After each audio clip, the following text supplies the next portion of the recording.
दो एक्शन दिए गए थे, एक तो परमानेंटली इन लोगों को ब्लॉक कर दिया जाए सभी परीक्षाओं के लिए, और दूसरा था कि इनके अभिभावकों को बताया जाए कि भविष्य में ऐसा व्यवहार स्वीकार नहीं होगा। हो गए थे यहां तक की बातचीत। कितने लोग नए हैं? आज जरा हाथ खड़ा करिएगा, पहला दिन है, फर्स्ट क्लास है। एक ही व्यक्ति है ना, ठीक है।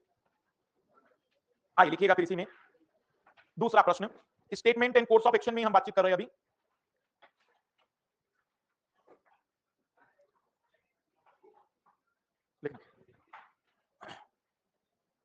एक्स देश से आने वाले लोगों में बड़ी संख्या में एक वायरस की पुष्टि हुई है।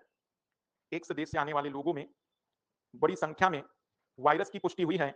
A large number of people visiting India, a large number of people visiting India from country x have been tested positive for carrying viruses of a killer disease। X देश से आने वाले लोगों में बड़ी संख्या में एक घातक वायरस की पुष्टि हुई है।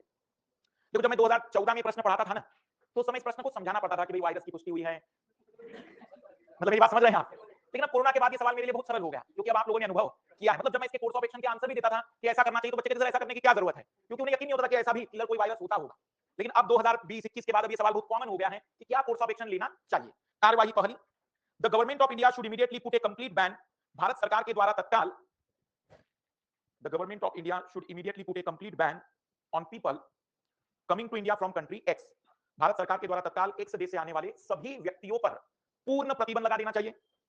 भारत सरकार के द्वारा तत्काल एक्स देश से आने वाले सभी व्यक्तियों पर पूर्ण प्रतिबंध लगा देना चाहिए। कार्रवाई दूसरी, हम पूर्ण प्रतिबंध मतलब बैन, उनसे वहां से आने वाले किसी भी प्रकार के जहाज, हवाई यान, अगर वो बाय रोड आ रहे हैं, सबको पूरी तरह से रोक दिया जाए कि भाई आने ना दिया जाए। Second, the government of India should immediately set up detection centre. Bharat सरकार के द्वारा तत्काल सभी बंदरगाह और वायु पत्तनों पर, the government of India should immediately set up detection centre at all its airport and sea ports. Bharat सरकार के द्वारा तत्काल सभी बंदरगाह और वायु पत्तनों पर परीक्षण केंद्र खोले जाएं। The government of India should immediately set up detection centre at all its airport and sea port. Bharat सरकार के द्वारा तत्काल सभी बंदरगाह और वायु पत्तनों पर परीक्षण केंद्र खोले जाए। देखो, फिर याद दिला दूं कि आप कोई पद पर नहीं है, आपके सामने एक जनरल प्रॉब्लम है, आपको सजेशन देना है कि कौन सी कार्रवाई बेहतर होगी, वो करने वाली सरकार है, आपको केवल सलाह देनी है। ऑप्शन आपके पास वही चार हैं, A only first, B only second, C both, D none. पहला क्यों नहीं? तीन बड़े कारण। सबसे पहला तो एक घातक वायरस का होना प्रतिबंध का आधार नहीं होता। भाई बीमारी कंटेजियस होनी चाहिए। एड्स का वायरस भी तो घातक है, तो क्या हम लोगों ने दुनिया भर में जहां जहां एड्स के मरीज है वहां के लोगों को आने पर बैन लगा दिया? नहीं, क्योंकि वो कंटेजियस नहीं है, जिसको कहते हैं संक्रामक, छुआछूत वाला। भाई एड्स का वायरस हम जानते हैं कि एक मनुष्य से दूसरे मनुष्य में फैलता है, लेकिन वो संक्रामक नहीं है। संक्रामक का मतलब होता है कि वह केवल हवा के माध्यम से, पानी के माध्यम से, स्पर्श करने के माध्यम से नहीं फैलता। अगर वो ऐसा हो जाता तो फिर शायद हम उन देशों में बैन लगा देते। तो बैन लगाने का आधार केवल घातक वायरस नहीं होता, बल्कि उस बीमारी का भी आधार रहेगा जो पैदा करेगा। सांस में या कोरोना में बैन लगाने का कारण वायरस का होना नहीं है, छुआछूत की बीमारी का होना है। छुआछूत का मतलब केवल हवा, पानी या स्पर्श करने के माध्यम से। जैसे कोरोना में हम जानते हैं कि एक को कोरोना है तो बाकी को भी हो जाता है। दूसरा कारण है कि आप सभी पर बैन कैसे लगा सकते हैं? आपके देश के नागरिक भी तो हो सकते हैं वहां पर, आपको उन्हें वापस लाना होगा, भले वो बीमार भी क्यों ना हो, क्योंकि वो आपके देश के नागरिक हैं। तो ये तो कंफर्म है। तो दो बड़े कारण जिसके कारण कहेंगे कि पहला वाला गलत है। बाकी परीक्षण केंद्र खोल लीजिए, थोड़ा प्रिकॉशन अपना लीजिए, लोगों से दूरियां बनाने के लिए कहिए, ये तो शुरुआती तौर पर कदम उठाए जा सकते हैं। तो आंसर आएगा केवल और केवल दूसरी कार्रवाई वैलिड है। बात समझ में आ रही है? ज्यादा कठिन सवाल नहीं होते, हमें बस सजेशन देना है ज्यादा बेहतर कार्रवाई कौन सी है। एक और सवाल ट्राई करिए, यह आया हुआ है राजस्थान वाली पीसीएस आरएस की परीक्षा में। CBI receive the complain of an officer. CBI को एक अधिकारी के विरुद्ध रिश्वत लेने की शिकायत मिली है। The CBI receive the complain of an officer taking bribe on the duty. CBI को किसी अधिकारी के विरुद्ध रिश्वत लेने की शिकायत मिली है ड्यूटी के दौरान।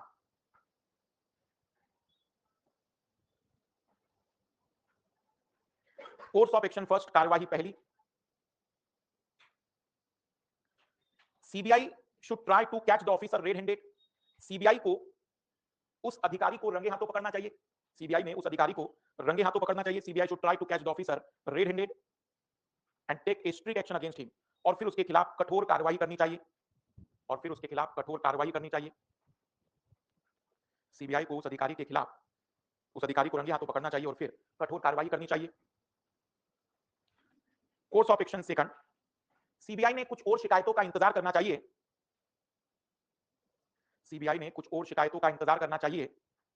CBI should wait for some complain about the officer. CBI को कुछ और शिकायतों का इंतजार करना चाहिए ताकि मामले पर विश्वास किया जा सके। CBI should wait for some complain about the officer to be sure about the matter. ताकि मामले पर विश्वास किया जा सके।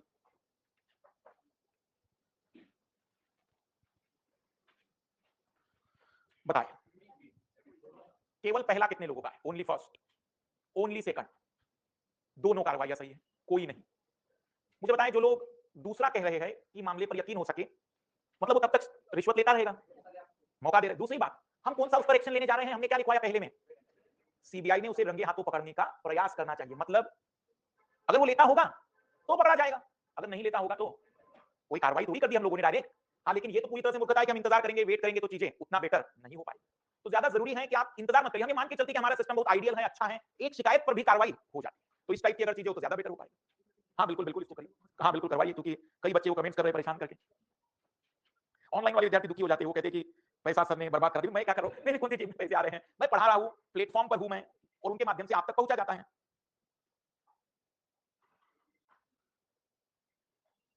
बच्चे को ऐसा लगता है कि बस मास्टर ने मेरा पैसा छीन लिया है, पेटियां भर दी मास्टर ने अपनी वाली, और मुझे धोखा दे रहा है। हम टाइम पर आ रहे हैं, मैं तो लेट नहीं हुआ, मोस्टली केस में टाइम पर आया हूं, कोशिश रहती है कि नहीं जितना है पूरा टाइम पर क्लास ले। लेकिन इसका मतलब ये नहीं होता कि भाई हर कोई यही सोच के बैठा है कि हाँ तुम्हें लूट लिया, तुम्हें मतलब पूरी तरह से ऐसी स्थिति में आ गए हो कि बस सड़क पर करवा दिया गया है। कभी टेक्निकल चीजों में आज भी हमारा देश उतना नहीं। हम 5G की बात करते हैं कि दिल्ली में 5G आ गया, 3G सही नहीं चल रहा है हमारा।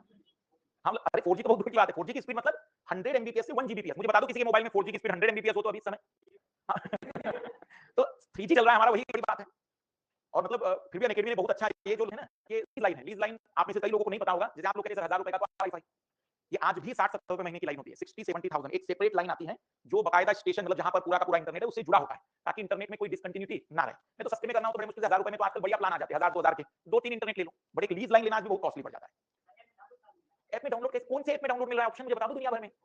यूट्यूब वाला इसलिए डाउनलोड का ऑप्शन देगा क्योंकि वो है ओपन ऐप, वो ये कैसे दे सकता है? डाउनलोडिंग का ऑप्शन दे दिया तो फिर तो सारी चीजें जो सिक्योरिटी वो खत्म हो गई।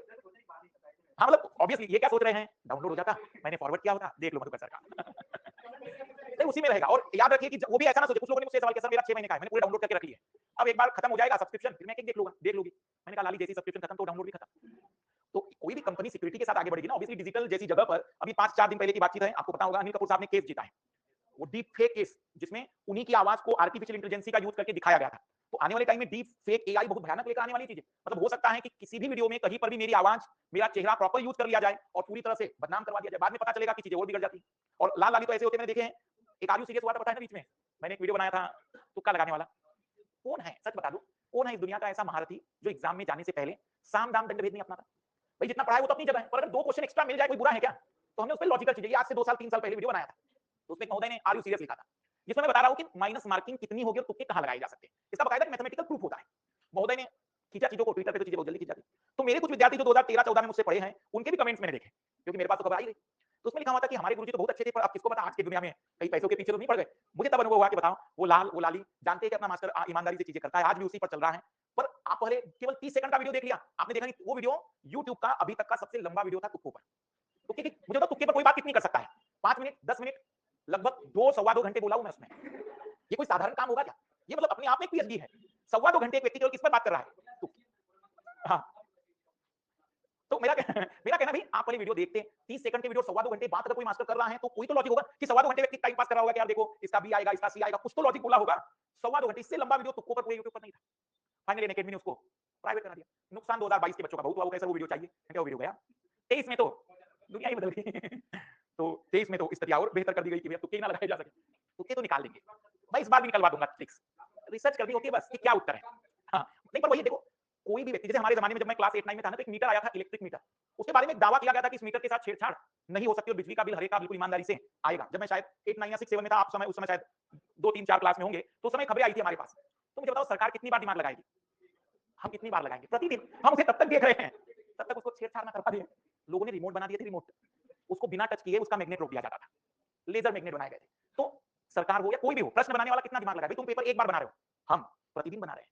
हम तो सोचेंगे ना कि क्या लॉजिक है, कितनी चीजों पर क्या लॉजिक लगाएगा। पहले मैं अभी चेक किया मैंने, जितने सवाल आए थे केवल 1, केवल 2, केवल 3 और केवल 1 वाले, कोई नहीं वाले, लगभग केवल 4% सवालों के आंसर थे सभी और कोई नहीं।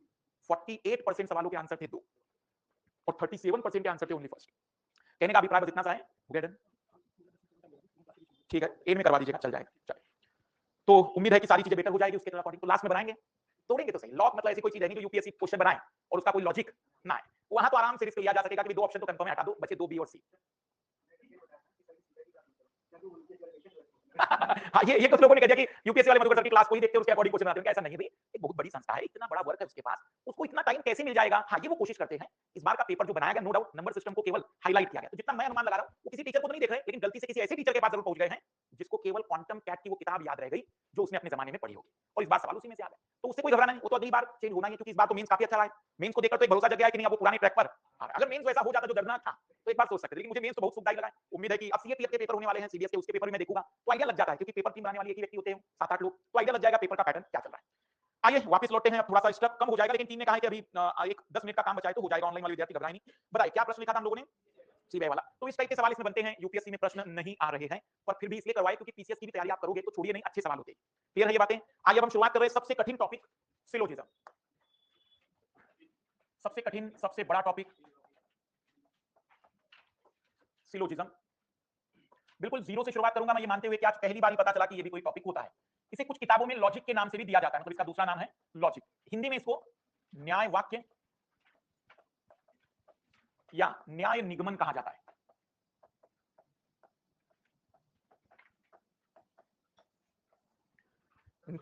इसको ना, ये टॉपिक तो गारंटी लूंगा मैं इसकी कि अगर 10 सवाल आए तो 10 के 10 सही होंगे, एक सिंगल भी गलत नहीं होगा, क्योंकि इसमें मेरी अपनी मेथड है, किसी भी किताब में नहीं मिलेगी।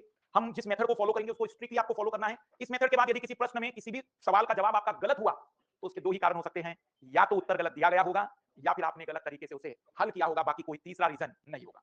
आइए शुरुआत कर रहे हैं बिल्कुल जीरो से न्याय वाक्य में। इस पूरे चैप्टर में जनरली 4 प्रकार के कथन का यूज किया जाता है। फिलोसॉफी का टॉपिक है ये, जिन लोगों को फिलोसॉफी कभी पीजी करना हो, एमए करना हो, तो उसमें ये टॉपिक आता है, ग्रेजुएशन में भी मिलता है ये। 4 प्रकार के जो वाक्य इसमें यूज किए जाते हैं, अंग्रेजी के वोवेल्स के नाम पर नामकरण किया गया है, ए, ई, आई और ओ। वैसे तो यू टाइप का वाक्य भी होता है, लेकिन अभी हमें केवल इन 4 प्रकार के वाक्यों की जरूरत है। तो टाइटल डालिएगा, टाइप ऑफ सेंटेंस, वाक्यों के प्रकार।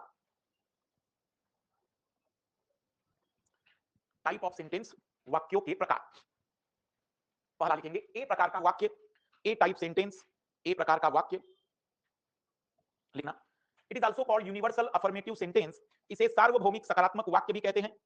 It is also called universal affirmative sentence, इसे सार्वभौमिक सकारात्मक वाक्य भी कहते हैं।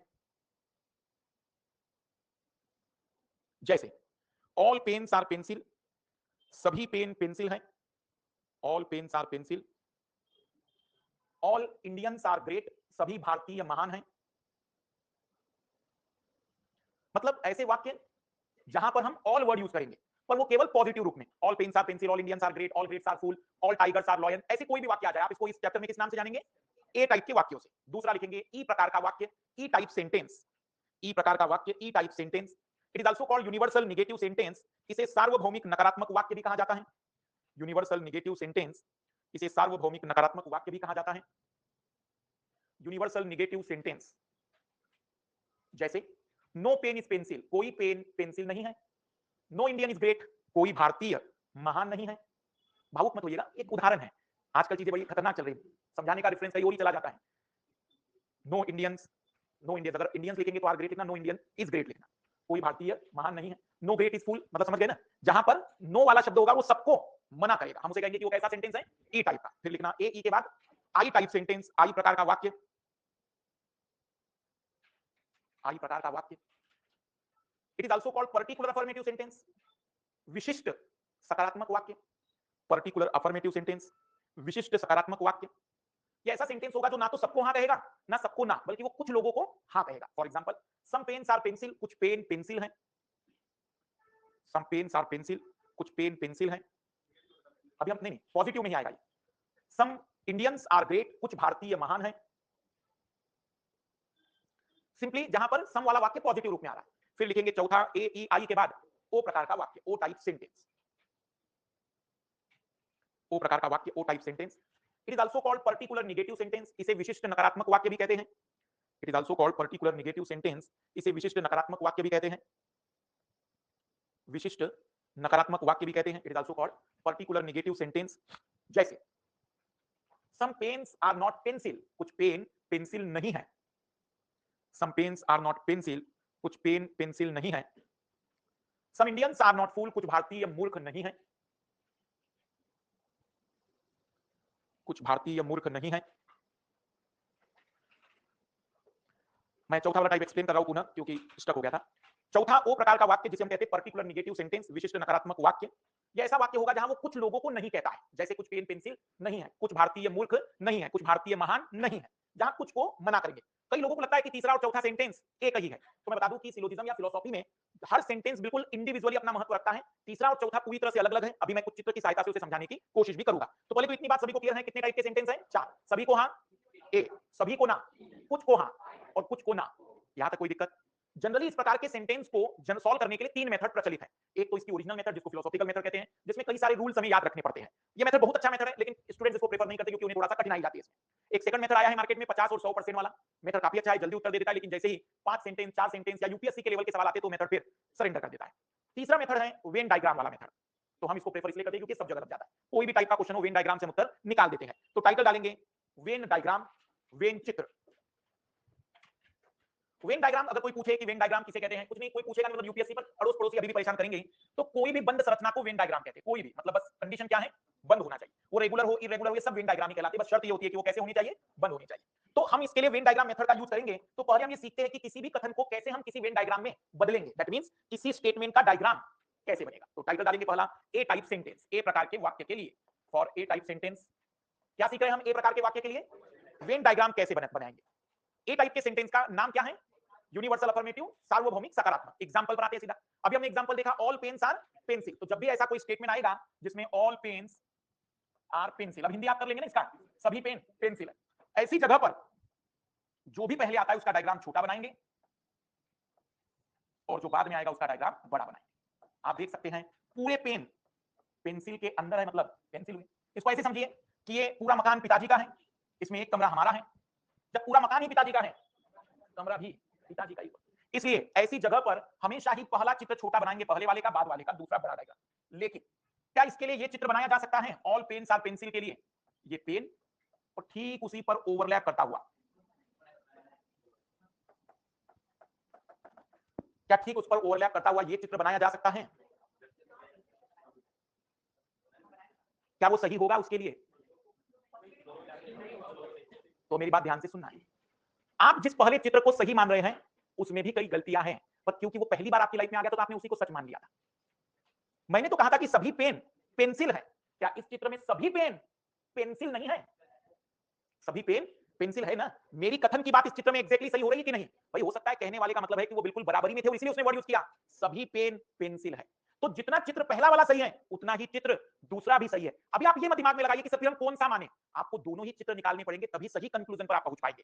अगर आप केवल इसी को मानकर कंक्लूजन निकालेंगे तो आप कुछ चीजों को एक्सेप्ट करके कंक्लूजन निकाल रहे हैं, उसमें असम्पशन ले लिया आपने, इसलिए गलतियों की पॉसिबिलिटी है। मैंने उसकी सारी पॉसिबिलिटी कथन की ले ली, अब उसके आधार पर जो चीज डिराइव होगी वो गारंटेड सही कंक्लूजन तक जाएगी। इसलिए इस प्रकार के स्टेटमेंट में हम दोनों ही चित्रों का निर्माण करेंगे। जैसे मुझे बताइए, अगर इधर ध्यान देना, मान लीजिए कि अगर मैं आपसे कहूं कि ऑल इंडियंस आर ग्रेट, अगर इस कथन का चित्र बनाना होता तो आप कैसे बनाएंगे? All Indians are great, Indian का चित्र छोटा, ग्रेट का डायग्राम बड़ा। लेकिन एक और पॉसिबिलिटी, इंडियन और ग्रेट बिल्कुल ओवरलैप करते हुए, तभी जाकर मैं उससे सही कंक्लूजन डिराइव करूंगा या कर सकता हूं। तो हमेशा ही एक प्रकार के वाक्यों के लिए कितने चित्र बनाओगे? 2। कुछ लोगों को ये क्यों पचता नहीं है? उनको लगता है कि सर आपने ऑल पेन्स आर पेंसिल कहा था और इसमें तो ऑल पेंसिल्स पेन हो गया, यही लग रहा है ना बुरा? मुझे बताओ, मैंने ऑल पेन्स आर पेंसिल कहा था, क्या मैंने ये कहा था कि कुछ पेंसिल पेन नहीं है? पर यहां आया तब तुम्हें अच्छा लगा, क्योंकि कुछ चीजें होती हैं जो पहली बार आ गया वही सच बन गया। जैसे कुछ लोगों के पास गांधी जी के बारे में जो पहली जानकारी आ गई वही उनके लिए सच है। फिर आप उनको कितनी भी किताबें और कितने भी प्रमाण दे दो, वो तुम्हें एक ही चीज कहेंगे, मेरी व्हाट्सएप यूनिवर्सिटी ने जो बता दिया वही अंतिम सत्य था। क्या ये बात समझ में आ रही है? इसलिए दोनों चित्र। और देखो ये टॉपिक क्यों पढ़ना चाहिए? ये टॉपिक इसलिए पढ़ना चाहिए क्योंकि इस टॉपिक के माध्यम से आपको सच में एक थॉट प्रोसेस समझ में आएगी कि हमें सोचते समय सारी संभावनाएं ध्यान में रखनी चाहिए। हम देखेंगे अभी और भी क्लैरिटी आएगी। अभी हम थ्योरी पढ़ रहे हैं, अभी हम कोई क्वेश्चन सॉल्व नहीं कर रहे, क्योंकि मैं आपका पहले बेस तो बना दूं फिर क्वेश्चन ऊपर आए। तो ए प्रकार के वाक्य के लिए चित्र बना दिए। लिखना दूसरा, ई टाइप के वाक्यों के लिए, फॉर ई टाइप सेंटेंस, मैं पूरे करवाऊंगा ना, अभी मुझसे कहा पड़ेगा, अभी देखो तो सही। लिखना ई प्रकार के वाक्यों के लिए, ई टाइप सेंटेंस के लिए लिखना। ई प्रकार का वाक्य मतलब नो पेन इज पेंसिल, कोई पेन पेंसिल नहीं है भाई, बड़ा सिंपल है। नो का मतलब नो होता है, कोई भी पेन और पेंसिल में कॉमन नहीं है। ऐसी कोई स्ट्रक्चर नहीं है जो पेन भी हो और पेंसिल भी हो, बिल्कुल दोनों डायग्राम अलग अलग बने। नो इंडियंस आर ग्रेट, मतलब इंडियन अलग हो जाएगा और ग्रेट अलग हो जाएगा।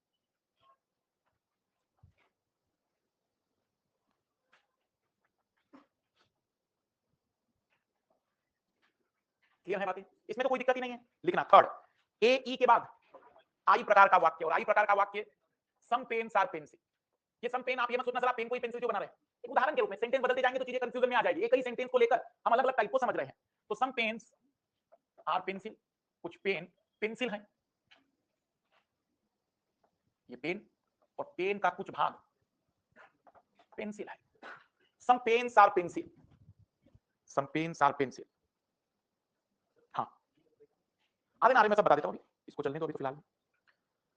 जो ऑनलाइन वाले विद्यार्थी हैं, मुझे ऐसा मैंने भी ट्राई करके देखा, आप 5 मिनट पीछे कर दीजिए और फिर चलने दीजिए तो चीजें बेटर तरीके से चल रही है, फिर डिस्टर्ब नहीं हो रहा है कुछ भी। बना लिया चित्र? क्या ये चित्र सही है इसके लिए? बना रहे तो सही होगा, तभी तो बना रहे हैं। लेकिन इधर ध्यान देना, मुझे बताना कि अगर मैं इसके लिए ये वाला चित्र बनाऊं, देखना, all pens sorry some pens are pencil, क्या ये चित्र इसके लिए सही होगा? ओवरलैप है बिल्कुल बराबरी में।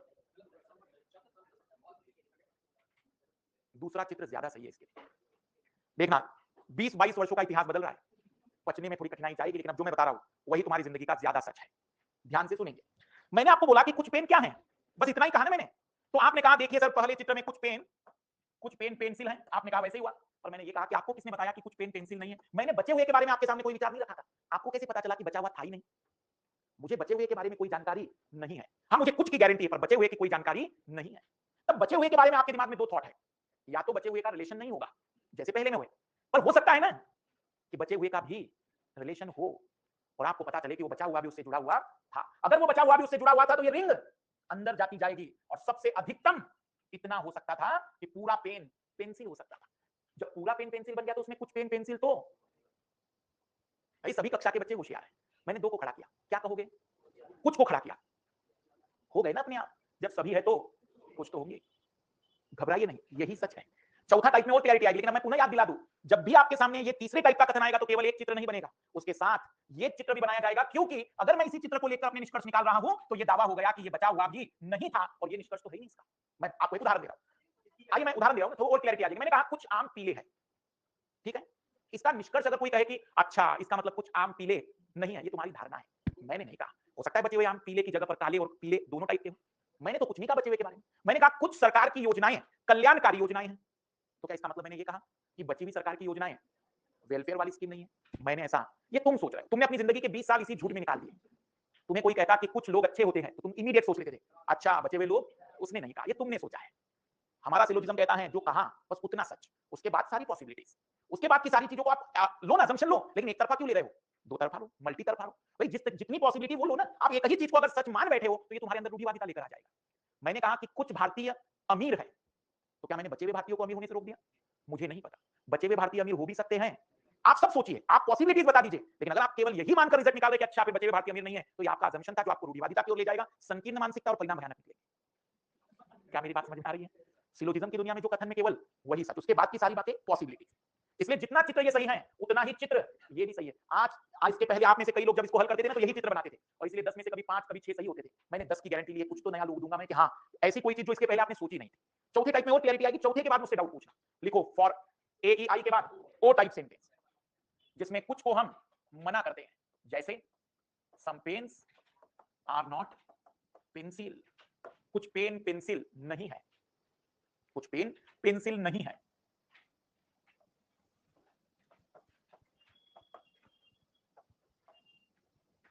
कुछ पेन पेंसिल नहीं है, some pens are not pencil. अब इधर ध्यान देना, और अब आपकी आंखें सच में खुलनी चाहिए कि सच में क्या आज नई बात पता चली। मेरा कथन क्या कह रहा है कि सम पेन्स आर नॉट पेंसिल, कुछ पेन पेंसिल नहीं। आप कहेंगे देखिए सर इस चित्र में ये है कुछ पेन पेंसिल नहीं है। मैंने कहा ठीक है भाई, पर मैंने कहा बोला कि बचा हुआ पेन, तुम्हारा ये चित्र गलती कर रहा है।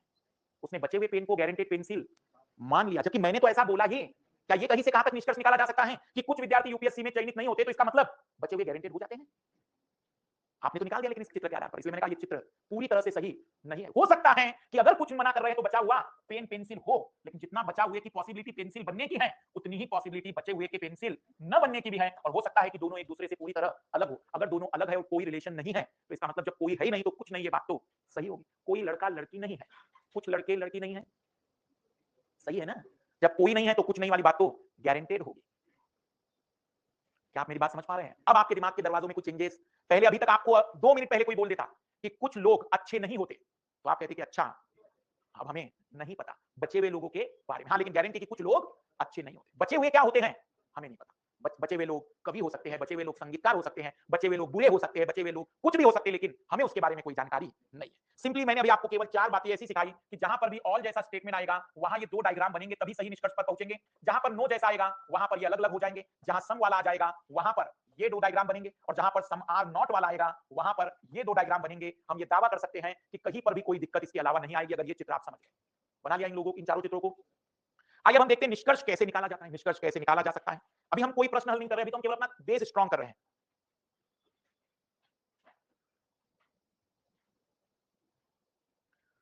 तो हमने देखा कितने टाइप के सेंटेंस है, हमने देखा उनके लिए चित्र बनाने का नियम क्या है। अब हम देख रहे हैं कि उसके कंक्लूजन कैसे निकलेंगे। कंक्लूजन निकालना बड़ा सरल है। चित्र बनाते समय हमें बहुत सी पॉसिबिलिटी सोचनी पड़ती है। कंक्लूजन में तो मैंने आपको बताया था, कंक्लूजन किसे कहते हैं? पूरी तरह से स्टेटमेंट पर बेस्ड हो, मतलब पूरी तरह से इसमें कहेंगे डायग्राम पर बेस्ड हो, और जिस पर कोई डाउट ना हो, जो डायग्राम में खुले तौर पर दिख रहा हो। जैसे मान लीजिए कि आपके सामने एक स्टेटमेंट, एक डायग्राम ये दिया हुआ है, ये पेन है और ये पेंसिल है।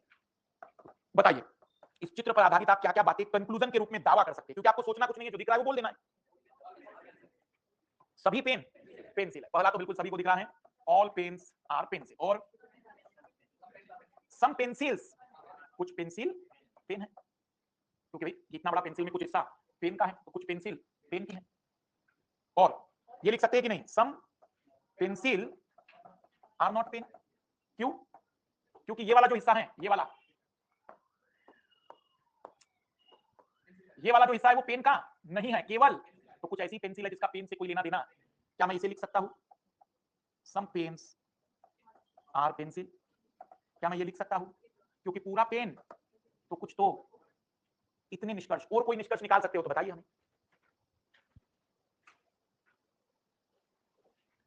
बनाते चलिए तेजी से। क्या कोई निष्कर्ष आप इसके अलावा निकाल सकते हैं इस चित्र से, जो आप कहेंगे कि सर ये दिख रहा है इसमें?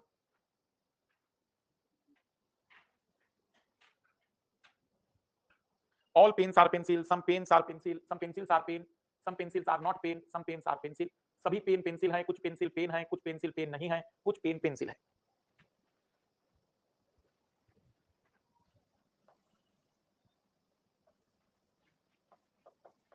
ये पेन और ये पेंसिल। बताइए क्या क्या बातें आप इसके बारे में बता सकते हैं? Some pens are pencil, some pencils are pen, और some pens are not pencil. और ये सब समझ में आ रहा है ना? मतलब कोई याद नहीं करना है ये चीज, एक बेसिक प्रैक्टिस कर रहे हैं हम लोग। नहीं तो आप कहेंगे सर ये कैसे याद होगा, मतलब ये देख रहे हो तो बता रहे कि ऐसा करना होगा। एक चीज आप अगर नोट करें तो एक और बड़ी इंटरेस्टिंग चीज यहां पर ये दिख रही है कि इस स्टेटमेंट में कभी नो वाला कंक्लूजन इस चित्र से नहीं आ सकता। मतलब ई प्रकार का कंक्लूजन ऐसी जगह पर कभी पॉसिबल नहीं होगा, और इस तरीके के चित्र में कभी भी ए प्रकार का और ई प्रकार का कंक्लूजन हो ही नहीं सकता।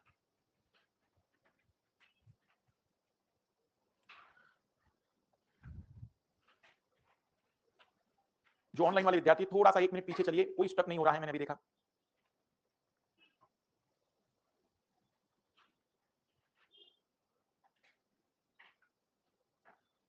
क्लियर है ये बातें? एक और प्रैक्टिस कर लेते हैं बस आइडिया के लिए कि आप कितना कंक्लूजन निकाल पा रहे हैं। मिटा दूं मैं पहले वाले को?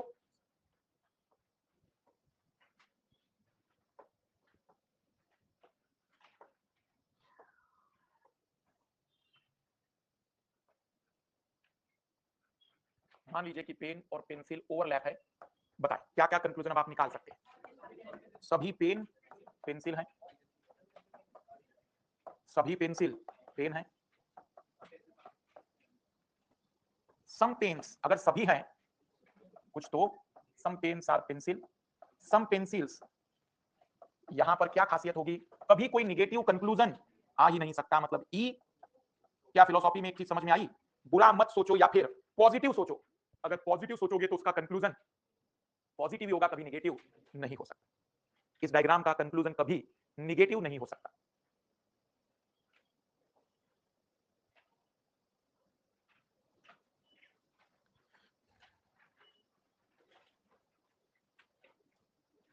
क्लियर है ये बातें? हमने अभी तक सीखा कितने टाइप के सेंटेंस, चित्र कैसे बनाने हैं, कंक्लूजन क्या क्या निकल सकते हैं, और अब हम एक आखिरी थ्योरी का पॉइंट पढ़ रहे हैं, फिर क्वेश्चनों पर आएंगे।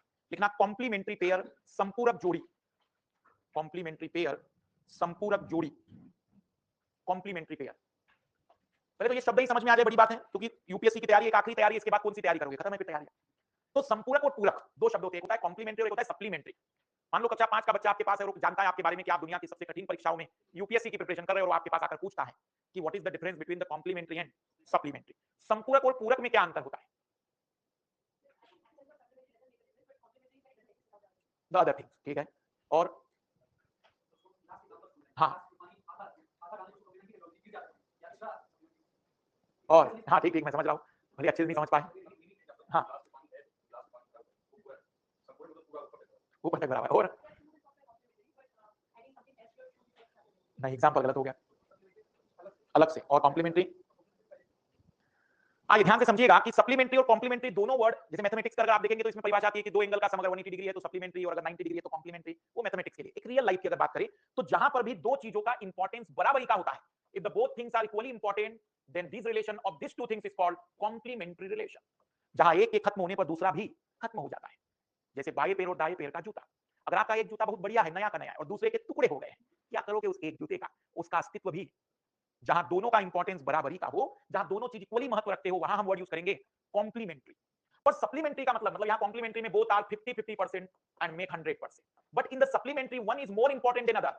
सप्लीमेंट्री में पूरक में एक का महत्व 50% से ज्यादा होता है और दूसरे का महत्व 50% से कम होता है, तो हम उसको कहते हैं कि such relation is called supplementary relation. जैसे एग्जाम हॉल में जब आप एक्स्ट्रा पेपर मांगते थे तो आप कौन सा पेपर मांगते थे? सप्लीमेंट्री। क्यों? क्योंकि आप जानते हैं कि आपके पास मेन कॉपी है, अगर मेन कॉपी चोरी हो गई, फट गई, तो सप्लीमेंट्री चेक। लेकिन अगर सप्लीमेंट्री फट जाए, खराब हो जाए, तो भी मेन कॉपी चेक। एक का महत्व है, दूसरे का महत्व नहीं होता। जैसे आप भाई बहन मान लीजिए बहुत सारे हैं, तो पिताजी और आपका रिलेशन सप्लीमेंट्री है, आपके बगैर भी वो पिता है, तो वो बात कॉम्प्लीमेंट्री में आ जाती है। लेकिन हस्बैंड वाइफ कॉम्प्लीमेंट्री। वैसे जब आप गृहस्थ जीवन में प्रवेश करोगे तो पूरी जिंदगी भर इसी बात में लगे रहोगे कि तुम्हारा महत्व ऐसा होना चाहिए, लेकिन जिंदगी गुजरेगी ऐसी ही। जब दोनों लोग बुढ़ापे के 80वें वर्ष में, 75वें वर्ष में पहुंचेंगे, तब वो एक्सेप्ट कर लेंगे कि अब जाने दो, तब मानेंगे कि हाँ आप कॉम्प्लीमेंट्री। ऐसा नहीं कि पुरुष और महिला दोनों एक जैसी बोल रहा हूं, वो डिपेंड करता है कि गृहस्थ जीवन में कौन प्रभावशाली रहता है। तो आप सोच रहे हो कि नहीं हम बराबरी सोचेंगे सर, कॉम्प्लीमेंट्री बिल्कुल, मैं यूपीएससी की तैयारी करके आया हूं, निबंध पढ़ा है, मधुकर सर से पढ़ा है। जब परिणाम वहां आएगा तो आप सोच रहे हैं कि कॉम्प्लीमेंट्री होगा, लेकिन आएगा सप्लीमेंट्री वाला। एक का महत्व ज्यादा और एक का महत्व कम होगा। वापिस ये मेरा कोई नया थोड़ी है, पृथ्वी का यही है, पूरे पृथ्वी का यही है। तो वापिस जीवन पर लौटते हैं। सप्लीमेंट्री और कॉम्प्लीमेंट्री शब्द क्लियर हो गया। अब हम कॉम्प्लीमेंट्री शब्द की बात कर रहे हैं, तो परिभाषा लिखना।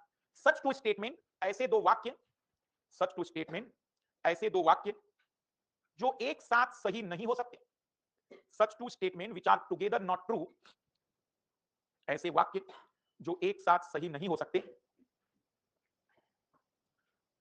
which are together not true because one is because they are contradict to each other, ऐसा लिखना। ऐसे दो वाक्य जो एक साथ सही नहीं हो सकते क्योंकि वे एक दूसरे के विरोधाभासी होते हैं। because they are contradict to each other, क्योंकि वे एक दूसरे के विरोधाभासी होते हैं। जैसे सिलोजिज्म की दुनिया में सप्लीमेंट्री नाम का कोई स्टेटमेंट नहीं होते, कॉम्प्लीमेंट्री होते हैं। दोनों बराबरी का महत्व रखते हैं पर दोनों एक साथ सही नहीं हो सकते। जैसे कोई कहे कि भगवान है, गॉड एग्जिस्ट, और कोई कहे कि भगवान नहीं है। क्या ये दोनों बातें किसी भी कंडीशन में एक साथ सही हो सकती हैं? पॉसिबल है।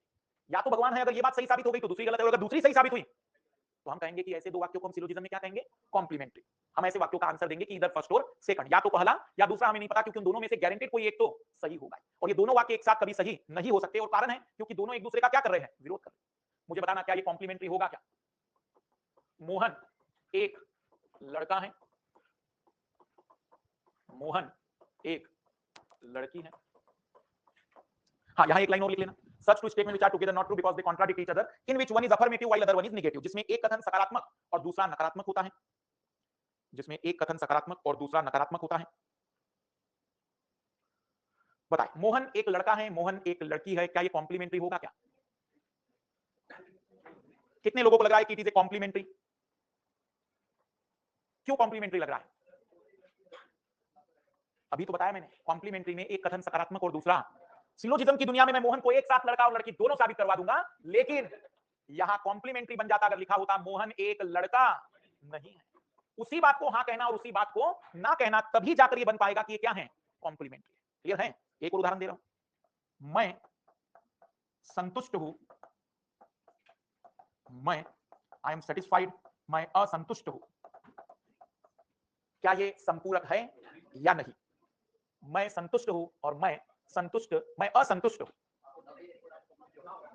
कितने लोगों को लग रहा है कि कॉम्प्लीमेंट्री नहीं है? कितनों को लग रहा है कॉम्प्लीमेंट्री है? अभी मैंने लिखवाया कॉम्प्लीमेंट्री तभी बनेगा जब एक पॉजिटिव और दूसरा निगेटिव। वहां लिखा होना चाहिए था मैं संतुष्ट नहीं हूं। आइए आइए, मुझे पता था कि कुछ लोग ऐसा कहेंगे कि सर असंतुष्ट होना और संतुष्ट नहीं होना एक ही बात है। आपके लिए, दार्शनिक के लिए वो दोनों बातें अलग अलग है। दोनों लालिया इधर इधर दुख दूर होंगे, मैं ही दुख दूर कर सकता हूं। ये वरदान मैं लेकर आया हूं। आइए अब मैं समझाना चाह रहा हूं, असंतुष्ट होना अलग चीज है और संतुष्ट नहीं होना अलग चीज है। अभी एक उदाहरण दे रहा हूं और सच में आपको अद्भुत लगेगा कि फिलोसोफर कितना गहराई में सोचता है। एक महान दार्शनिक हुए जिन्होंने पब्लिक रिलेशन में, पब्लिक एडमिनिस्ट्रेशन में थिंकर्स के रूप में नाम बनाया, मेस्लो। मैनेजमेंट में भी अगर कभी पढ़ाओ, एमबीए में भी आते हैं मेस्लो साहब। वे कहते हैं कि कंपनी में कर्मचारी चार तरीके के होते हैं। Four type of worker in the organisation और in company. They categorise this workers. First, satisfied worker, संतुष्ट कर्मचारी। ऐसे कर्मचारी जो अपनी कंपनी के लिए जान दे सकते हैं, ऐसे कर्मचारी जो कंपनी के लिए दिन रात मेहनत करते हैं और कंपनी के साथ कभी धोखा नहीं करेंगे और कंपनी के लिए ही जीते और मरते हैं। हमने कहा ऐसे कहां मिलते हैं? मेस्लो कहते हैं किसी भी देश की सेना सेटिस्फाइड वर्कर होनी चाहिए, नहीं तो जिस दिन युद्ध होगा वो घर आ जाएगी। और आप देखिए हमारे देश की नहीं, दुनिया भर की सेनाओं ने पॉलिसियां मेस्लो के आधार पर बनाई है। सेना की स्कूल अलग, सेना का अस्पताल अलग, सेना का राशन की दुकान अलग, सेना के लिए सारी चीजें सेपरेटली, और इतना कुछ सेना के लिए कि उनके अंदर क्या क्रिएट हो जाए, सेटिस्फेक्शन, ताकि कल के दिन जान भी मांगी जाए मना ना कर सके। ये पॉलिसी बनाने समय सब सोचना पड़ता है। आप सोचते होंगे कई सारे विद्यार्थी सब पुलिस को, बाकी लोगों को क्यों नहीं वैसी सुविधा? जान थोड़ी मांगनी है। सेटिस्फाइड वर्कर अगर आपको चाहिए तो आपको उसे इतना कुछ देना होगा कि उसके अंदर क्या क्रिएट हो जाए, संतुष्टि। और जब उसके अंदर संतुष्टि, उसके लिए सम्मान की भी करवा दी चीजें। सम्मान, लोगों के मन में इज्जत, रिस्पेक्ट, समाज में एक अलग पद, अलग तरीके की सारी चीजें, उससे लोगों के मन में जिस तरीके का रिस्पेक्ट पैदा होता है, वो व्यक्ति उस रिस्पेक्ट के बाद क्या हो जाता है, सेटिस्फाइड। वो क्या कहता है, मैंने सेना में इतने साल सर्विस दी, मैं उसी में ही अपने आप को धन्य समझता हूं। मतलब सेटिस्फिकेशन। युद्ध के लिए आपको ऐसे सेटिस्फिकेशन की जरूरत है क्योंकि वहां पर स्थितियां भयानक हो सकती है। इसलिए मेस्लो कहते हैं कि पहले टाइप के कर्मचारी संतुष्ट प्रकार, दूसरे टाइप के कर्मचारी जिन्हें हम कहते हैं संतुष्ट नहीं, थोड़ा है, थोड़े की जरूरत है। आप जिसकी तैयारी कर रहे हैं, मान लीजिए 4 साल 5 साल के बाद, सिलेक्शन के बाद आपसे मेरी मुलाकात हुई किसी जगह पर और मैंने आपसे कहा कि बताओ बेटा आप तो कलेक्टर बन गए हो, जिंदगी बड़ी सुकून से चल रही होगी। तो आपने मुझे क्या जवाब दिया? क्या सर आपका तो राज चलता है, आप मजे से आते हैं, हजारों लाखों में घंटे में पर आवर कमा रहे हैं, आपको जब चाहे क्लास रीशेड्यूल कर दिया, कभी टेस्ट ले लिया। हमारी तो हालत खराब है, सीनियर सुनता नहीं, जूनियर को कुछ आता नहीं और कलीग राजनीति करने से बाज नहीं आ रहे हैं। हमने कहा बेटा बहुत तकलीफ है क्या? ऐसा करो नौकरी छोड़ो, कोचिंग में जगह खाली पड़ी है। बोले सर कैसी बात कर रहे हैं, इतनी मेहनत करके सिलेक्शन लिया और ऐसी बातें कर लूंगा सर मैं। मैंने कहा आपकी तकलीफ, इसका मतलब, और ऐसा नहीं कि पहली बार, हर बार यही कहेगा। मेस्लो से पूछा गया कि ऐसे कहां होते, तूने कहा टिपिकल इंडियन गवर्नमेंट सर्वेंट। कभी भी ना पूरी तरह से संतुष्ट है ना पूरी तरह से, क्योंकि अगर संतुष्ट होता तो नौकरी छोड़ देता, और अगर संतुष्ट होता तो भला बुरा नहीं कहता। ये कैसा कर्मचारी है? संतुष्ट नहीं है, थोड़ा है, थोड़े की जरूरत और हमेशा है। तीसरा, अनसेटिस्फाइड टाइप का वर्कर, प्राइवेट कंपनी में मेरे जैसा काम करने वाला कर्मचारी, जो कंपनी को भला बुरा भी कहेगा और थोड़ा कहीं पर मुद्राएं ज्यादा मिली कि भाग जाएगा। असंतुष्ट कर्मचारी इसको कहते हैं अनसेटिस्फाइड। अभी आप कह रहे थे असंतुष्ट होना और संतुष्ट नहीं होना एक ही बात है, हम नहीं कह सकते। फिलोसोफर के अकॉर्डिंग दोनों चीजें बिल्कुल अलग अलग है। इसलिए सिलोजिज्म की दुनिया में जब भी आप कॉम्प्लीमेंट्री की बात करेंगे तो वो तभी संभव है जब आप उसी बात को हाँ और उसी बात को ना कहें। शब्द बदलकर चीजें बदल जाती हैं। इसका उदाहरण मैंने सेटिस्फाइड और अनसेटिस्फाइड में बता दिया है। इसलिए इसका कॉम्प्लीमेंट्री तभी माना जाएगा जब लिखा होता है मैं संतुष्ट हूं और मैं संतुष्ट नहीं। ये बातें आइए देखिएगा कौन से फिर हम एग्जांपल इसमें मानेंगे कि कॉम्प्लीमेंट्री होंगे, तो मेरे साथ लिखते चलेंगे। पहला example, all pens are pencil, सभी पेन पेंसिल हैं। नो पेन्स आर पेंसिल, कोई पेन पेंसिल नहीं है।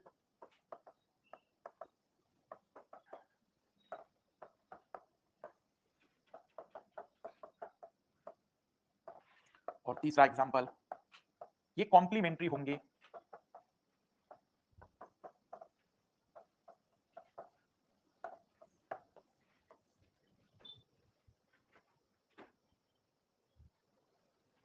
मैं बोल दे रहा हूं तीनों के तीनों स्टेटमेंट। पहला है all pens are pencil, no pens are pencil. दूसरा है all pens are pencil, some pens are not pencil. तीसरा है some pens are pencil, no pens are pencil. ये तीनों के तीनों स्टेटमेंट कॉम्प्लीमेंट्री होंगे। तो कल हम देखेंगे इसके आगे की बातचीत। अभी हमने केवल थ्योरी और बेसिक पढ़ लिया है। अभी हम फिर क्वेश्चनों को नेक्स्ट क्लास में कवर करेंगे। आइए हम शुरुआत कर रहे हैं मैथमेटिक्स की। क्लास के एंड में देखेंगे कौन सा क्वेश्चन नंबर एबीसीडी 9 हाउस वाला इजी सवाल कर लेंगे, क्लास के एंड में करवा देते हैं। हाँ पहले चेक तो कर ले, अभी चेक करने के लिए मैंने बताया थी आपके सामने कि करवा दीजिए जल्दी। हाँ बताइए कि हम लोग मैथ्स में क्या पढ़ रहे थे? टाइप 4 मतलब एल से अपने प्रॉफिट लॉस की बात कर रहे हैं और उसमें हमने कंप्लीट कर लिया था ए से बी, बी से सी, सी से डी में अगर कोई वस्तु बेची जाए और फिर डी का प्राइस बताकर ए की प्राइस के बारे में दिया जाए, यही टाइप हुआ था हमारा। देखिएगा टाइप 5, डिसऑनेस्ट डीलर, बेईमान दुकानदार, ये भी पढ़ना पड़ता है। डिसऑनेस्ट डीलर, बेईमान दुकानदार।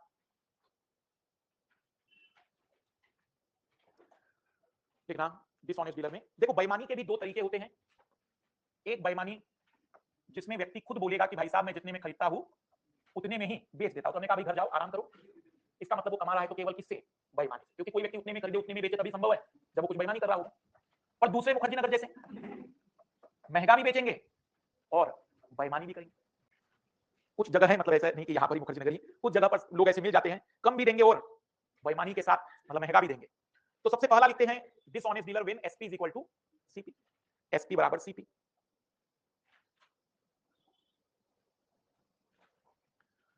इसमें प्रश्न में लिखा रहेगा बकायदा कि बेचने वाला व्यक्ति जितने में खरीद रहा है उतने में ही बेच रहा है, तो ऐसी जगह पर उसको जितना भी प्रॉफिट होगा वो प्रॉफिट केवल किस माध्यम से होगा? केवल बेईमानी से। वो रहेगा error by false weight into 100। Error मतलब कितने की चोरी कर रहा है और फॉल्स वेट का मतलब उसका भार, झूठा भार। झूठा भार मतलब जो वो बदमाश अपनी मर्जी से बना के लाया है, लाभ प्रतिशत में। एरर बाय फॉल्स वेट मतलब गलती बटे में झूठा भार या चोरी बटे में झूठा भार गुना में 100। पर घबराओ नहीं, ऐसे कोई फार्मूले की जरूरत नहीं पड़ेगी, बस आप थोड़ा सा प्रैक्टिकली चीजों को वैसे ही समझेगा जैसा मैंने आपको बार बार बताया। अभी तक हमने कंसेप्ट क्या पढ़ा था? दो, इस दुनिया में प्रॉफिट और लॉस सीपी पर होता है और सीपी हमेशा 100%। ठीक है, अब मेरी बात समझना ध्यान से, मैं आपको एक चैप्टर का आखिरी कंसेप्ट दे रहा हूं जो पूरे इस चैप्टर को कवर कर लेगा। इस दुनिया में प्रॉफिट और लॉस हमेशा सीपी पर होता है, पर ये बात सीपी वाली तभी आएगी जब चर्चाएं रुपए में हो, करेंसी में हो। 40 रुपए की चीज 60 में बेच दी, 100 रुपए की चीज 90 में बेच दी, 90 रुपए की चीज 150 में बेच दी, उस समय ये सारी बातें चलती। लेकिन इमेजिन करिए क्वेश्चन ऐसा है कि किसी व्यक्ति ने 20 मकान बेचे और 2 मकान के बराबर का लाभ हुआ, 2 मकान के बेचने की कीमत के बराबर का प्रॉफिट हुआ। मैंने कहीं रुपया बोला क्या? किसी व्यक्ति ने 100 पेन बेचे और 5 पेन के बेचने के बराबर का लाभ हुआ। किसी व्यक्ति ने 100 गाड़ियां बेची और 10 गाड़ियों को बेचने के बराबर का लाभ हुआ। कहीं रुपया आया क्या? तब ऐसी सिचुएशन में आप कह सकते हैं कि सर अब यहां प्रॉफिट लॉस किस पर निकाला जाए? तो जब क्वांटिटी की बात आएगी जिसमें कोई प्राइस की बात ना हो तो सेलिंग क्वांटिटी पर प्रॉफिट निकाला जाएगा, लॉस निकाला जाएगा। तो नोट करना कंसेप्ट कहीं पर, important note, profit and loss always determine on the basis of selling quantity. लाभ और हानि हमेशा बेची गई मात्राओं पर ज्ञात की जाती है, बेची गई मात्राओं पर ज्ञात की जाती है, प्राइस पर नहीं बोला मैंने, बेची गई मात्राओं पर, सेलिंग क्वांटिटी पर। Profit and loss always determine on the basis of selling quantity. अगर आपको ये मेरी बात समझ में आ गई है तो आइए देखना ये फार्मूले की अब कोई जरूरत नहीं। एक बेईमान दुकानदार है जो 1 किलो की जगह 950 ग्राम का उपयोग करता है, जितने में खरीदता है उतने में बेचता है, लेकिन वो बदमाश 950 ग्राम वेट यूज करता है 1000 ग्राम की जगह। कितने की चोरी कर रहा है? मतलब आप कहेंगे कि वो हर बार बेचने में कितना ग्राम कमा लेता है? 50 ग्राम। कितने पर? 950, क्योंकि उसने बेचा कितना? उसने बेचा 950, तो आप कहेंगे 50 ग्राम का अर्निंग 950 पर। देख लो वही फार्मूला है, एरर चोरी कितने की हुई और झूठा भार कितने का था। और आपको कंसेप्ट याद रखना है, बेची गई मात्रा पर प्रॉफिट लॉस होता है। तो लिखेंगे पहला प्रश्न, a sweet seller declare that, एक मिठाई विक्रेता घोषित करता है, a sweet seller declare that, एक मिठाई विक्रेता घोषित करता है, he sell the sweets at CP, एक मिठाई विक्रेता घोषित करता है कि वह मिठाइयों को क्रय मूल्य पर ही बेचता है, he sells sweets at CP but he use 400 gram weight instead of 500 gram, लेकिन वह 500 ग्राम के स्थान पर 400 ग्राम का ही उपयोग करता है, but he use 400 gram weight instead of 500 gram, लेकिन वह 500 ग्राम के स्थान पर 400 ग्राम का ही उपयोग करता है। what is the percentage profit earned by dishonesty, तब वह बेईमानी से कितने प्रतिशत का लाभ कमा रहा है? तब वह बेईमानी से कितने प्रतिशत का लाभ कमा रहा है? 25%।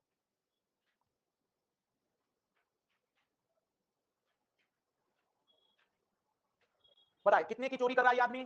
100 ग्राम की। कितने पर? 400 क्यों? बेची गई मात्रा, सेलिंग क्वांटिटी। हम कहेंगे कि महोदय ये कमा रहा है 25% का प्रॉफिट। ये रही बातें। बहुत सिंपल और अच्छा सवाल है, ऐसे सवाल स्किप मत करना, फिर ट्राई करिए। एक cloth merchant sell the cloth at CP, एक कपड़ा विक्रेता कपड़ों को क्रय मूल्य पर ही बेचता है, एक कपड़ा विक्रेता कपड़ों को क्रय मूल्य पर ही बेचता है, but he use 90 centimetre scale instead of metre scale, लेकिन वह मीटर स्केल के स्थान पर, but he use metre scale instead of, but he use 90 centimetre scale instead of metre scale, लेकिन वह मीटर स्केल के स्थान पर 90 सेंटीमीटर स्केल का उपयोग करता है। Then percentage profit in this transaction, तब इस प्रक्रिया में उसे कुल कितने प्रतिशत का लाभ होता है?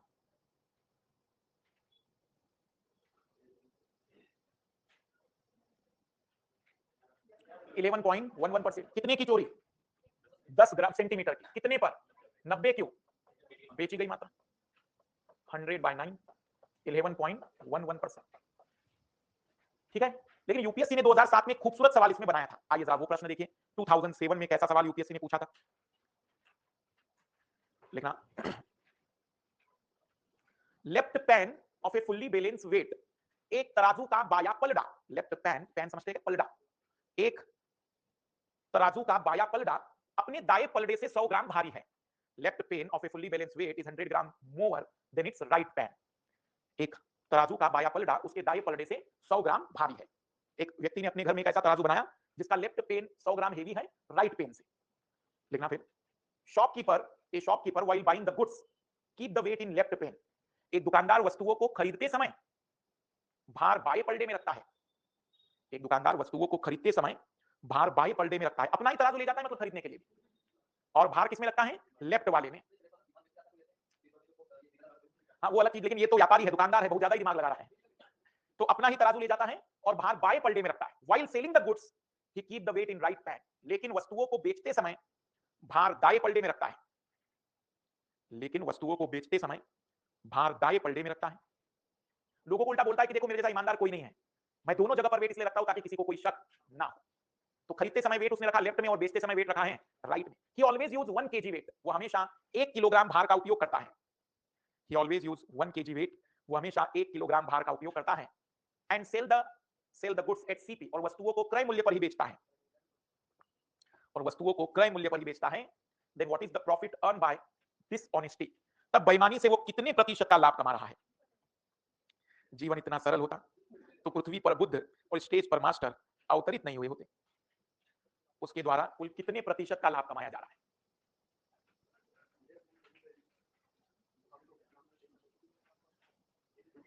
नहीं, 11 तो बिल्कुल भी नहीं। अरे इतनी मेहनत करके 11 ही करना था तो यही कर लेता फिर।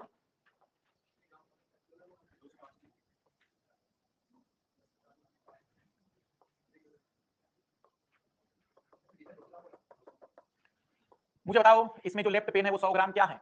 भारी। खरीदते समय उस बदमाश ने 1 किलो का वेट कहां रखा? खरीदते समय लेफ्ट में। वो कितना हो गया टोटल? मान लेते वो शुगर खरीदने गया था तो कितना ग्राम शुगर लेकर आ गया अपनी दुकान में? 1100 ग्राम। बात आई बेचने की।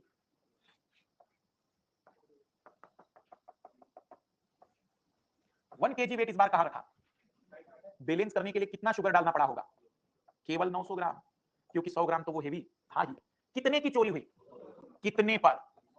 900 क्यों बेचा था? बेची गई क्वांटिटी पर हम कहेंगे 22.22% का इसे प्रॉफिट। 100 ग्राम खरीदते समय और 100 ग्राम बेचते समय। यूपीएससी 2007 तो ऐसे सवाल भी पूछेगी यूपीएससी। ऑब्वियसली दोनों बार कमा रहा है ना वो। तो एक बार लाया 1100 ग्राम, दुकान में बड़ा सिंपल है, 1100 ग्राम लाता है 900 बेचता है, 1100 लाता है 900। बाकी के बेईमान 1000 लाते थे और 900 बेचते थे। ये लाया 1100 और बेचता है 900। एक बार फिर से देख लेते हैं। अपना तराजू ले गया 1 किलोग्राम का वेट उसमें रखा जहां 100 ग्राम ऑलरेडी हेवी है, तो बैलेंस करने के लिए 1100 ग्राम की चीज रखनी पड़ेगी अपनी दुकान में। 1100 ग्राम की ले आया, उतने ही पैसों में उसने केवल कितना बेचा? तो इधर 1 केजी रखा, उधर केवल 900 ग्राम चीज रखकर वो बैलेंस हो गई। तो हमने कहा लाया था 1100, बेच दिया 900, फाइनली उतना पैसा आ भी गया, लेकिन फिर भी दुकान में 200 ग्राम बच रहा है। हर बार 200 ग्राम की कमाई 900 ग्राम पर। 900 ही क्यों? क्योंकि कंसेप्ट लिखवाया कि इस दुनिया में लाभ और हानि हमेशा सीपी पर नहीं, बेची गई मात्रा पर होती है। रुपए है तो सीपी पर, लेकिन क्वांटिटी है तो सेलिंग क्वांटिटी पर। कर पाएंगे? अब दूसरा बेईमान दुकानदार देख लेते हैं। ये पहले टाइप का था जो थोड़ा कम बेईमान था। ये अब दूसरा भयानक बेईमान जो महंगा भी बेच सकता है और मतलब चोरी भी कर सकता है। कुछ ऐसे भी होंगे जिनको लगेगा कि बहुत बेईमानी कर ली, पर बेईमानी तो करेंगे, डिस्काउंट दे देंगे थोड़ा सा। तो बेईमानी के साथ डिस्काउंट अगर ऐसा है तो वो भी देख लेते हैं। ऐसी जगह पर हम रिजल्टेंट प्रॉफिट निकालेंगे। रिजल्टेंट प्रॉफिट, परिणामी प्रतिशत लाभ, परिणामी प्रतिशत लाभ बराबर x plus Y plus X Y by 100। कहां पढ़ा था हमने ये formula? Resulting change in percentage. यहां भी दो तरीके की चीजें हैं। x मतलब बेईमानी, कितना परसेंट प्रॉफिट बेईमानी से हुआ, ये हम ऐसे निकालेंगे जैसे भी हमने निकाला था। और y दिया रहेगा प्रश्न में कि वो इतना महंगा बेच रहा है या इतना सस्ता बेच रहा है। कर चुके हम इस टाइप में। लिखिएगा प्रश्न। एक बेईमान लाल वाइफ, एक बेईमान लाल की पत्नी, पति का नाम बेईमान लाल है। एक बेईमान लाल वाइफ सेल हर आर्टिकल्स, सेल हर आर्टिकल्स एट 20% प्रॉफिट। एक बेईमान लाल की पत्नी अपनी वस्तुओं को 20% लाभ में बेचती है, 20% लाभ में बेचती है। And she use 800 gram weight instead of 1 kg, तथा वह 1 किलोग्राम के स्थान पर 800 ग्राम का ही उपयोग करती है, तथा वह 1 किलोग्राम के स्थान पर 800 ग्राम का ही उपयोग करती है। Then resultant profit earn by her, तब उसके द्वारा कुल कितने प्रतिशत का लाभ कमाया गया?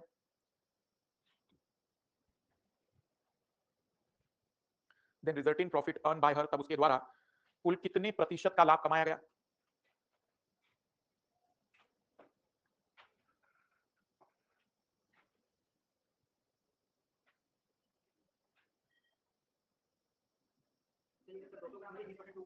20% महंगा अलग बेच रही है और पूरी चीज भी नहीं दे रही है 50% का।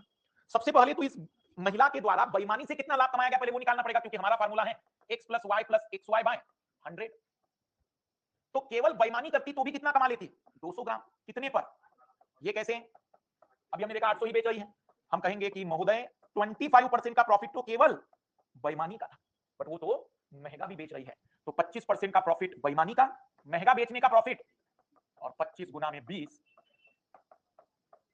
4 5 45 प्लस 5, हम कहेंगे कि उसका रिजल्टेंट प्रॉफिट 50% का है, उसका परिणामी लाभ 50% का है। ये बात समझ में आ रही है? 25 कहां से लाया? बेईमानी से कमाया गया लाभ, वो निकालना पड़ेगा हमें, जैसे अभी हम निकाल रहे थे। और 20% कहां से लाया? ये तो प्रश्न में दिया उसने कि 20% का वो लाभ कमा रही थी। अगर वो केवल महंगा बेचती तो भी 20% कमाती, अगर वो केवल बेईमानी करती तो भी 25, लेकिन वो तो दोनों कर रही है, कल ही करोड़पति बनना है उसे। एक ट्राई और करिए। A dishonest dealer sell the article at 10% discount. एक बेईमान दुकानदार वस्तुओं को 10% की छूट पर बेचता है। A dishonest dealer sell the article at 10% discount, but he used 400 gram weight instead of 500 gram. लेकिन वह 500 ग्राम के स्थान पर 400 ग्राम का ही उपयोग करता है। But he use 400 gram weight instead of 500 gram. लेकिन वह 500 ग्राम के स्थान पर 400 ग्राम का ही उपयोग करता है। What is the profit? What is the net profit earn by him? तब इसके द्वारा परिणामी कितने प्रतिशत का लाभ कमाया गया?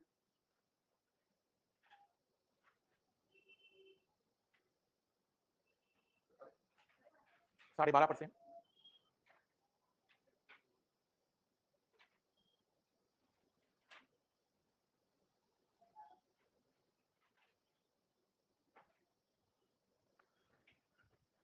केवल बेईमानी से कितना कमाया? 100 ग्राम। कितने पर? मतलब परसेंटेज प्रॉफिट कितना आ गया ये अगर केवल बेईमानी करता तो? 25%। लेकिन ये डिस्काउंट दे रहा है, इसको लग रहा है कि हम कुछ ज्यादा ही पाप कर रहे हैं, तो -25 गुना में 10, ढाई आ रहा है। 25 में से 10 गया 15 माइनस ढाई, 2.5। या अगर आपको लगे तो वो दूसरा मेथड बताया था मैंने, याद है? माना पहले वो 100 रुपए कमाता था, 125/100 और 90/100। 90 क्यों? यह आ जाएगा 112.5, 12.5% का उसे अभी भी प्रॉफिट होगा। ये पूरा मल्टीप्लाई करोगे 125 गुना में 9/10, तो आया होगा 1125 डिवाइड बाय 10, 112.5। 100 से कितना ज्यादा आया? 12.5 ज्यादा। 12.5 ज्यादा मतलब 12.5 का प्रॉफिट हो रहा है। 100 से जितना ज्यादा आता है वो प्रॉफिट, 100 से जितना कम आता है वो लॉस। ये पढ़ा था हम लोगों ने दूसरा तरीका उसी समय। चाहो तो इससे भी कर सकते हो, ऐसे भी कर सकते हो। अगर इसमें और कठिन सवाल बनाना हो तो लिखिएगा, प्रश्न फिर ऐसा बनेगा। A cloth merchant allowed 20% discount on cash payment. एक कपड़ा विक्रेता नगद भुगतान पर 20% की छूट देता है। एक कपड़ा विक्रेता नगद भुगतान पर 20% की छूट देता है। But he use 120 centimetre scale instead of metre scale while buying the cloth. लेकिन वह कपड़ों को खरीदते समय मीटर स्केल के स्थान पर लेकिन वह कपड़ों को खरीदते समय मीटर स्केल के स्थान पर 120 सेंटीमीटर स्केल का उपयोग करता है। 120 सेंटीमीटर स्केल का उपयोग करता है। A cloth merchant allowed 20% discount on cash payment, but he use 120 centimetre scale while buying the cloth instead of metre scale. लेकिन वह कपड़ों को खरीदते समय 1 मीटर के स्थान पर 120 सेंटीमीटर स्केल का उपयोग करता है। And use 80 centimetre scale while selling the cloth. जबकि कपड़ों को बेचते समय 80 सेंटीमीटर स्केल का उपयोग करता है। जबकि कपड़ों को बेचते समय 80 सेंटीमीटर स्केल का उपयोग करता है। देन परसेंटेज प्रॉफिट और लॉस इन होल ट्रांजैक्शन। तब इस पूरी प्रक्रिया में उसे कितने प्रतिशत की लाभ हानि होती है? देन परसेंटेज प्रॉफिट और लॉस इन होल ट्रांजैक्शन। तब इस पूरी प्रक्रिया में उसे कितने प्रतिशत की लाभ हानि होती है? 20%। प्रश्न है कि कपड़ा विक्रेता 20% छूट पर कपड़ों को बेचता है, लेकिन कपड़ों को खरीदते समय वह मीटर स्केल के स्थान पर 120 सेंटीमीटर स्केल का उपयोग करता है और बेचते समय 80 सेंटीमीटर के मीटर स्केल के स्थान पर 80 सेंटीमीटर स्केल का उपयोग करता है। तब वह कितने प्रतिशत का लाभ कमाता होगा? 20%। पहले तो हम देखते हैं कि टोटल बेईमानी से कितना कमाया। अपने दुकान में कितना कपड़ा लेकर आया? 120 सेंटीमीटर। और बेचा कितना? केवल कितने की चोरी? कितने पर? मतलब अगर केवल बेईमानी करता तो भी 50% का प्रॉफिट हो जाता। लेकिन उसे लगा कि लोग मारेंगे तो उसने 20% क्या कर दिया? डिस्काउंट। तो x प्लस वाई x की वैल्यू तो पॉजिटिव, y की वैल्यू नेगेटिव हो जाएगी।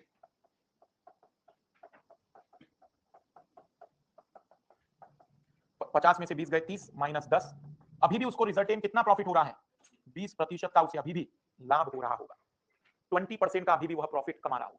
तो डिसऑनेस्ट डीलर में इतनी डाइवर्सिटी के सवाल आ सकते हैं, या तो SP is equal to CP या SP is not equal to CP के सवाल बनेंगे। क्लियर है? ये टाइप था पांचवा, देखिए टाइप 6।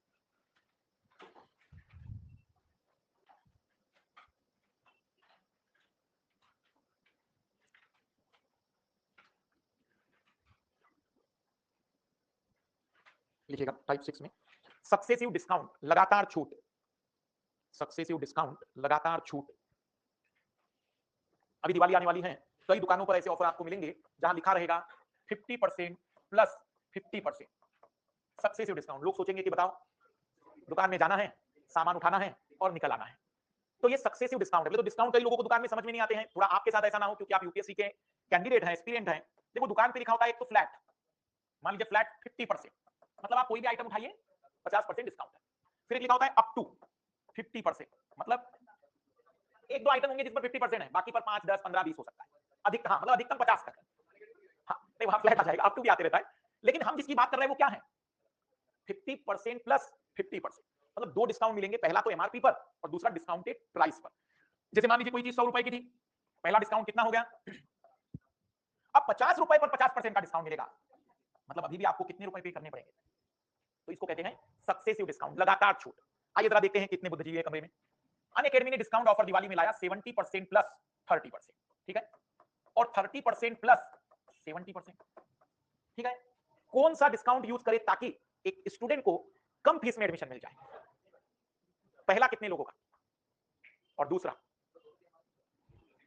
गंदे लाल लालियो अनअकैडमी का मास्टर कंपनी का नुकसान कैसे होने देगा, दोनों में डिस्काउंट एक ही आएगा। देख लीजिए 100 रुपए पर 70 ऑफ हो गए तो 30, फिर 30 का 30% डिस्काउंट ऐसे निकालेंगे, 9 रुपए फाइनली प्राइस, 21 रुपए पे करना है। दूसरे में 100 रुपए पर 30 रुपए ऑफ हो गए, 70 रुपए अभी 70 पर 70% डिस्काउंट, 49 ऑफ हो गया, अभी भी आपको कितना पे करना है। सक्सेसिव डिस्काउंट में डिस्काउंट की श्रृंखला को आगे पीछे करने से डिस्काउंट पर कोई असर नहीं पड़ता है। क्या ये बात समझ में आ रही है? अब इसमें सवाल क्या बनेगा, इसमें सवाल ये बनता है कि what is the flat discount, मतलब एकल छूट क्या होगी। तो जैसे 50 प्लस 50 की फाइनल प्राइस क्या निकाली आपने, मतलब सिंगल डिस्काउंट अगर हवाबाजी नहीं करनी होती तो सिंगल डिस्काउंट क्या लिखते, 75%। ये 70 और 30 या 30 और 70 की जगह सिंगल डिस्काउंट क्या लिखते, 21 तो प्राइस आया ना, मतलब सीधा डिस्काउंट कितना लिख देना चाहिए था। ये बात समझ में आ रही है, क्योंकि 100 में से 21 का अभी भी प्राइस पे करना है। मतलब जब भी ऐसे प्रश्नों में मुझसे कोई सिंगल डिस्काउंट पूछेगा तो मैं डायरेक्ट सिंगल डिस्काउंट नहीं बता सकता हूं, और मैं डायरेक्ट क्या बता सकता हूं कि कितने रुपए फाइनली पे करने पड़ेंगे, जितने पे करने पड़ेंगे इनिशियल में से माइनस करके बता देंगे कि कितने का डिस्काउंट। पर तरीका हम ये नहीं अपनाएंगे, तरीका हम ऐसा अपनाएंगे जैसे 70 और 30 तो मानेंगे कि पहली प्राइस कितनी थी, 70% डिस्काउंट मतलब कितना पे करना पड़ा आपको, 30% डिस्काउंट मतलब कितना पे करना पड़ा, बस सॉल्व कर देंगे हम लोग। तो हम कहेंगे फाइनली कितना रहा, और ये आंसर नहीं, ये तो क्या है प्राइस, फाइनल प्राइस, तो डिस्काउंट कितने का मानेंगे हम 79, मतलब हम सिंगल डिस्काउंट को डायरेक्टली डिटरमाइन नहीं कर सकते। क्लियर है ये बात? लिखिएगा पहला प्रश्न, the single discount equivalent to the series discount of 50%, 30%, 20%,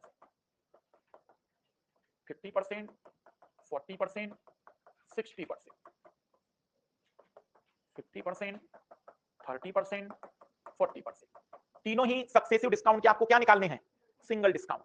what is the single discount of the following series discount, नीचे दिए गए लगातार छूटों की एकल छूट ज्ञात कीजिए, नीचे दिए गए लगातार छूट की एकल छूट ज्ञात कीजिए।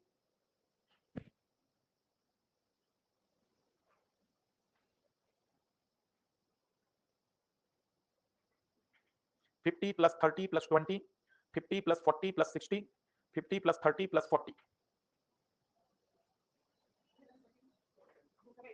72, 88, 79, 79 आ रहा है,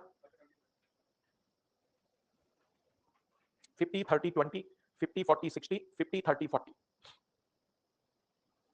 अगर मैं डिस्काउंट का सीक्वेंस बदल दूंगा तो आंसर में परिवर्तन नहीं आएगा, सीक्वेंस से कुछ नहीं होता है।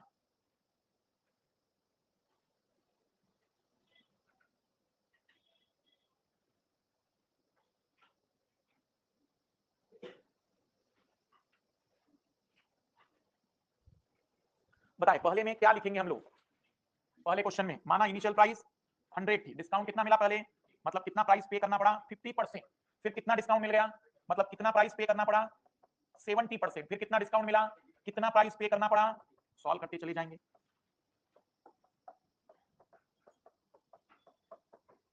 फाइनली 28 रुपए अभी भी पे करने पड़ रहे, 100 इनिशियल था, अब 28 फाइनल है, मतलब कितना डिस्काउंट मिल गया। क्लियर है ये बात? अरे समझ में आ रहा है? ये समझ में आ रहा है ना, 70 कहां से लाया मैंने, ऑब्वियसली वो प्राइस निकाल रहा हूं, और 30 क्या है, डिस्काउंट। डिस्काउंट मतलब उसको छोड़कर। बताइए दूसरे का इक्वेशन क्या बनाऊं, 100 इंटू 50/100, 60/100, 40/100।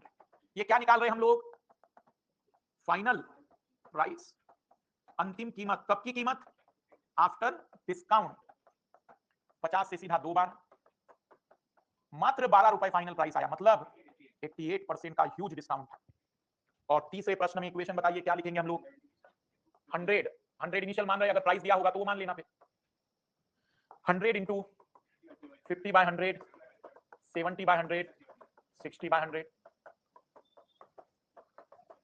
21 रुपए अभी भी प्राइस आ रहा है, मतलब 79% का डिस्काउंट मिल गया हो। कर पाएंगे इस टाइप में? अगर एग्जामिनर कहता है कि कोई दुकानदार 2 टाइप के डिस्काउंट दे रहा है तो कौन सा स्वीकार करे, अगर डिस्काउंट में केवल आगे पीछे गया तो फिर सॉल्व करने की जरूरत नहीं, कहेंगे दोनों की वैल्यू सेम है। लेकिन अगर अलग अलग है तो निकालना पड़ेगा। जैसे लिखना एक प्रश्न, ए shopkeeper allowed 2 types of successive discount, एक दुकानदार 2 प्रकार की लगातार छूट, आशुतोष को अभी बुलाइए यहां पर। ए shopkeeper allowed 2 types of successive discount, एक दुकानदार 2 प्रकार की लगातार छूट उपलब्ध कराता है।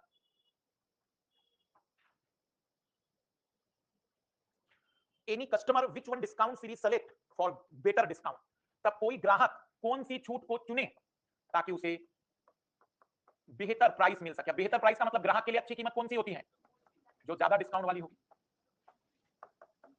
ये 2 टाइप के डिस्काउंट दुकानदार अलाउ करा रहा है।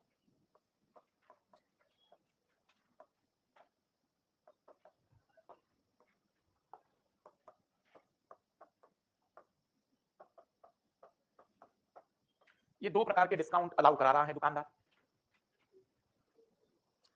एक में है 20/20 और 20, और एक में है 10/20 और 30।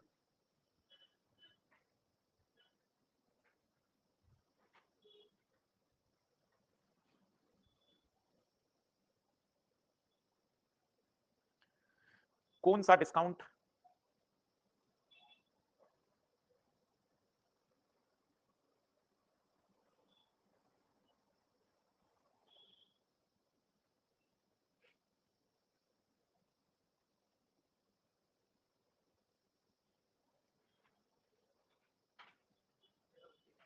पहला वाला देख लेते हैं, आप अच्छे कस्टमर हैं, खुद का फायदा करेंगे कि दूसरे का। आपको ही चुनना है कौन सा प्राइस, कौन सा डिस्काउंट चुने। वो डिस्काउंट चुनेंगे जहां प्राइस, इसमें भी सोच रहे हो, दुकानदार के पास गए, दोनों आइटम पे चीजें लिखी हुई है, दो एक जैसे आइटम है, एक पे कह रहा है कि 40 की दूंगा मैं, एक कह रहा है कि 35 की दूंगा, दोनों सेम है, कोई डिफरेंस नहीं। 40 देकर आओगे, कौन सी देकर आओगे, कम कीमत, अरे ये भी बताना पड़ेगा क्या, 35 रुपए देकर आओगे ना, मतलब वो चुनोगे जिसमें कीमत कम आएगी। बताएं पहले माना कितनी कीमत थी वस्तु की, फिर डिस्काउंट 20%, मतलब कितना पे किया। देखो अभी बिल्कुल इजी लग रहा है क्योंकि अभी ताजा ताजा पड़ा है। 2 महीने बाद लाल कहेगा 20 का मल्टीप्लाई कर दिया और उत्तर निकाल देगा, थोड़ी सावधानी बरतना प्लीज। तो ये आया होगा 512/10, 51.2 रुपए। ये क्या है, ये फाइनल प्राइस है, मतलब इतना रुपए आपको देना पड़ेगा इस डिस्काउंट के बाद भी। दूसरे केस में 90/100, 80/100, 70/100, आया होगा 504/10, 50.4। क्या करोगे लाल, एक जगह पर कीमत 51.2 की है और दूसरी जगह पर कीमत 50.4 की है, जहां कम कीमत मिलेगी। कम कीमत किसमें है, मतलब दूसरा वाला डिस्काउंट चुनना चाहिए था, पर आप तो पहला ही घर वालों को लूट कर आ गए। अरे 1 रुपए तो 100 की कीमत, 1.5 लाख की कीमत थी, 10 लाख की कीमत थी, तो 1.5% बहुत बड़ा अमाउंट हो जाए। क्या हम क्लास पहले छोड़ दें, क्योंकि स्टक बहुत हो रहा है, इसका समाधान होना चाहिए। वो ऑनलाइन वाले बच्चे तो कोई दिक्कत नहीं, लोग हम क्लास रोक देते, ये काम ज्यादा जरूरी है क्योंकि ऑनलाइन वाले बच्चे बहुत परेशान है सच में। हाँ मैं हो गए वैसे 16-27, तो इसको लॉग आउट मत करिए, अभी चालू नहीं चलने दीजिए ना जो भी हो रहा है, ठीक है। तो कल हम देखेंगे इसमें अगला टाइप, क्योंकि ये हो जाना मेरे साथ सैटरडे संडे कर लेते तो बढ़िया रहता। कोई नहीं, आप इसको करिए पहले आज प्रायोरिटी पर, बिल्कुल। चले नेक्स्ट क्लास में हम देखेंगे इसके आगे की बातचीत। बाय।